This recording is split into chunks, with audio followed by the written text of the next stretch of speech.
Hello everybody and welcome back to Red Eagle Politics. Make sure you guys like this video down below and subscribe to the channel if you are new.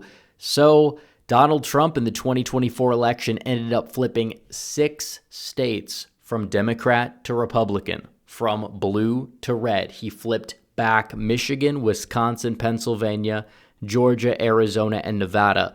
Nevada being so for the first time since 2004. And there were a lot of results this election that not a lot of people anticipated, and it begs the question, what states could potentially flip red in 2028? Now, technically, you could talk about the far future. States like New York moved to the right by a significant amount. It moved right by around 11 points or so, 11 or 12 points. If that happens again, it would be a toss-up state. And California, while not quite ready, was much closer than in years past, where Kamala Harris, despite it being her home state, was held under 60%. She only won by 20. Hillary Clinton won the state by, I believe, over 30 points in 2016. So an interesting change of pace, but those states are not really the states that we'll be focused on in this video, even though I do believe that it is likely that at some point within our lifetimes, at least within my generation, we will see a red California at least one election cycle. It's probably not going to happen in 2028.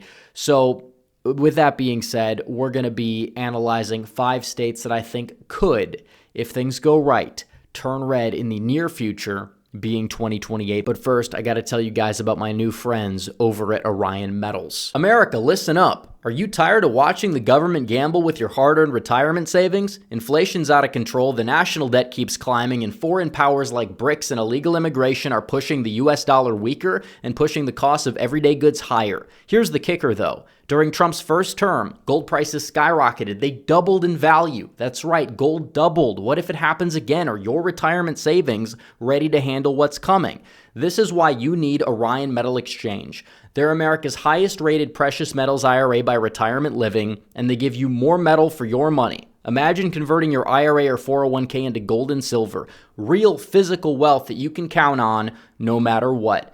Don't wait until it's too late. Take control of your future today. Call Orion Metal Exchange now at 888-625-8775 and get your free investor's guide. It is packed with the information you need to protect your retirement savings. You've worked too hard to leave your future up to chance. Call 888-625-8775. Do it now. Orion Metal Exchange is here to help you secure your wealth and stand strong as a proud conservative American. Now back to the video. Okay, guys, so we're going to be looking at 5 states that could potentially. Now, could is a very loose term. There's a very good chance that 2028 Democrats somehow have a massive turnaround and win. It's 4 years out.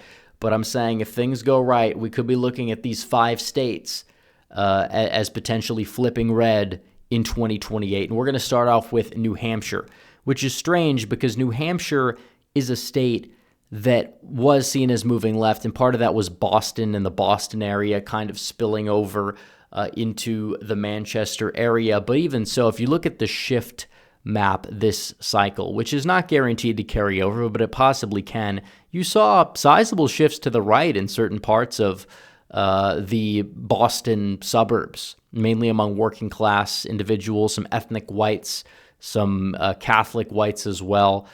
Definitely Biden, you could say, in 2020 had more of a unique point of strength. That's dissipated. Donald Trump did well with those voters. There are a decent amount of working class voters in that part of Massachusetts that have also spilled over with the college-educated whites. And it is possible that somebody like J.D. Vance, who probably is going to be the nominee in 2028, could have the Ivy League background to leverage alongside his working class background. He is also Catholic. That would definitely be something that could play out very well in a region like the Northeast, like New England, like New Hampshire in particular, where if you look at the election this year, it was not really contested. And Donald Trump only fell shy of winning the state by just 23,000 votes. So if 11.5K individuals changed their minds in this election, Donald Trump would have flipped the state out of nowhere because not a lot of people anticipated it to flip. So is the state turning a corner? Well, I don't exactly know if that's the case, but it is very possible that come 2028, if Donald Trump is popular and passes the baton to J.D. Vance, which it seems like he's almost certain to be the Republican nominee if Donald Trump especially has a term that's not extraordinarily unpopular. But if we're talking about flipping states, if Vance is in that position to flip a state, New Hampshire would be arguably first on the list. So there you go. Also, we will be moving on to the second state, which is also a new state, common recurring theme here, New Jersey. And this is a state that voted for, I believe, Hillary by like 15, voted for Biden by like 17. It's in the mid-Atlantic. Donald Trump did extraordinarily well. He ran it up with Italian voters, did well with Hispanics in the northern part of the state, did very well with Orthodox Jews, Indian voters, etc., plenty of other like niche demographics, but mainly working class, like ethnic white Catholics. That was really what dictated the shift in a lot of parts of the state, as well as Hispanics as well. Those were the two biggest groups that dictated the shift, and it was insane. You know, we talk about the gradient. We talked about that before the election. If Donald Trump is gaining in New York, especially the New York City area, you're talking about Long Island, Staten Island, and the city itself, he's going to gain in certain parts of New Jersey, and he did. He flipped Passaic County, which voted for Biden by, double digits, voted for him by 14, I believe, well, actually, if you do the math, 16 points in 2020. Donald Trump won it by 3. So rapid shifts all around. If the trends continue in New Jersey, which they possibly can, and we'll see what happens next year, it's very possible the state will be competitive as like a toss-up, if not even a flip, come 2028. Some people will say, well, Trump had a unique connection to the region, but that didn't show up until now. Clearly, there's a shift happening in some of these states that very well could continue. It just depends. If Donald Trump is a good second term, then there's a very good chance they do continue. And New Jersey could be a state that ends up going Republican for the first time in 30 years at that point. So already those are the two states. We're going to go to the third state. It is a new state, but it is not a New York. It is New Mexico. And this is a state where Donald Trump really, I wouldn't say outran expectations, at least in terms of my expectations. He ran in line with them. I did think he would gain, but it just really shows that in the Southwest, he did outrun pretty much everybody's expectations all around, including Arizona, Texas, you name it, Nevada. He won by more than a lot of people who were bullish on him winning those states ended up having his margin of victory at. But I will say, in terms of New Mexico, a lot of American Indian voters, a lot of Navajo, I guess you would say, in the northwestern portion, but other groups as well, that shifted vastly to the right this year. And then we saw Donald Trump make even more inroads with Hispanics than he made in 2020. And if that can continue with the party ahead of 2028, if the trend, the basic trend ends up continuing, and Vance is somebody that can hold the constituency of the college-educated whites, which I think he could do very well, and he could do very well with white working class voters. Some of those trends can, I guess, continue. New Mexico's a state that is shaping up to be very competitive. And if we're talking about the party registration data, which is something that was very predictive in Arizona, was very predictive in Nevada, it's looking very good for Republicans. I believe they've already made up like 20% of that 55,000 vote gap. And it was, I believe, like close to 100,000 somewhere around there in 2020. So already the gap is being closed. It very well could be competitive. I'm not saying it is going to be a surefire flip, but is it on the table? More than that, yes, absolutely. So there's two more states I'd like to cover. Is it possible that if some very outlandish thing happens, like let's say Trump has like a 65% approval rating somehow, like even the polarization of the country is gone in 4 years, could there be like a massive landslide? And New York is in play, and Illinois is in play? Yes.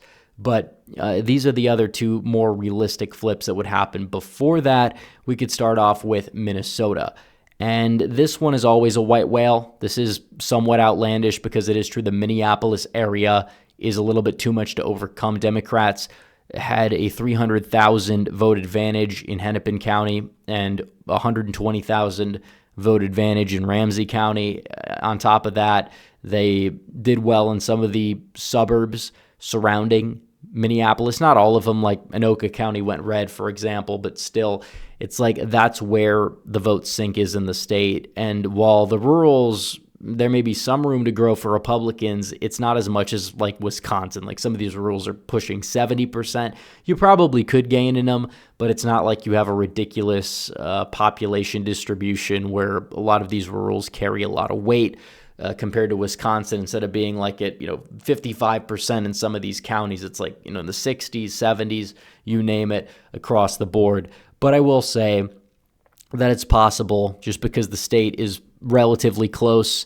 And Vance is somebody that could maybe make some inroads because he does have that white working class appeal. Maybe some of these disaffected liberal populists, he could peel some of them off in the Minneapolis area if they're like socially able to, I don't know, be like non-woke, for example. He kind of has more of a Midwestern vibe to him, which could play out well. I think he could hold the Rust Belt. I don't think a lot of these other like old guard Republicans could, but he's a part of the new guard. He could, in a presidential election, go out there and win the state of Minnesota. If he has a good night, it's still tough. It would probably take a third party taking like 2-3% of the vote away from the Democrat, as a lot of Republican victories in the state of Minnesota are fueled by that, including 2016 when it was super close.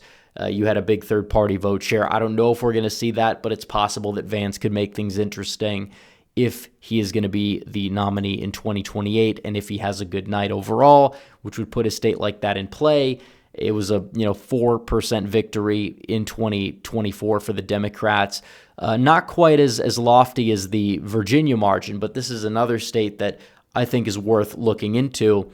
And partially that is because Northern Virginia has turned a corner. And if Donald Trump truly goes out there and drains the swamp, could he possibly make Virginia redder? Yeah, because you'd have a lot of these like government employee types just flee Nova for somewhere else, Nova being Northern Virginia. And you did see a lot of these shifts to the right, even Fairfax County. Like there's a lot of Hispanic voters in Northern Virginia. Donald Trump did well with them. If those trends continue, Republicans can keep getting out there, rural base in some of these places. Yes, it's very possible that the Virginia GOP is making a comeback, and that could be another state that on a good night could go Republican. And honestly, the correct take is I think all of these states, if Joe Biden was still the nominee, would have gone in the Republican column this year, if not including Maine at large, which is a little bit tougher, but that's just the way it is.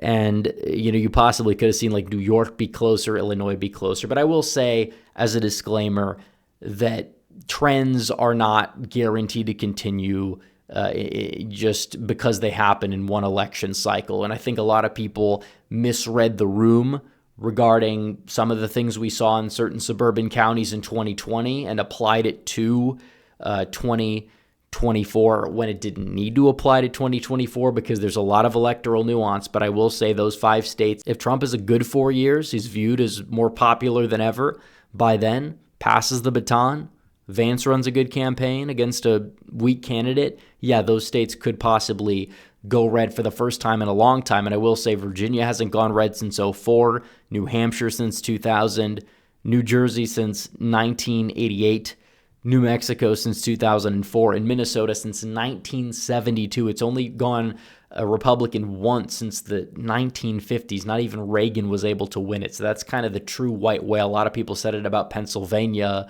and Nevada before Trump ended up winning both. Pennsylvania, in 2016 and 24, and then Nevada this year. But that's the way it is, guys. So anyways, make sure you guys like the video down below, comment down below, subscribe to the channel, hit the bell for notifications so you never miss another video. Follow me on social media. The links are all in the description down below, and I will see you guys in the next one. Red Eagle, out.